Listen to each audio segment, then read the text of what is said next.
అందరికీ కూడా thank you so much. ఈ బోలాశంకర్ ఈవెంట్ని సక్సెస్ చేయడానికి వచ్చినందుకు. అన్నయ్య కొంచెం టైం తీసుకుంటాను.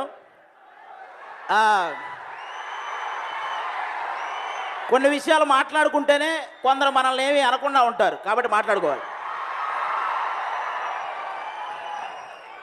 ఒక సాధారణ మధ్యతరగతి కుటుంబానికి చెందిన ఒక యువకుడు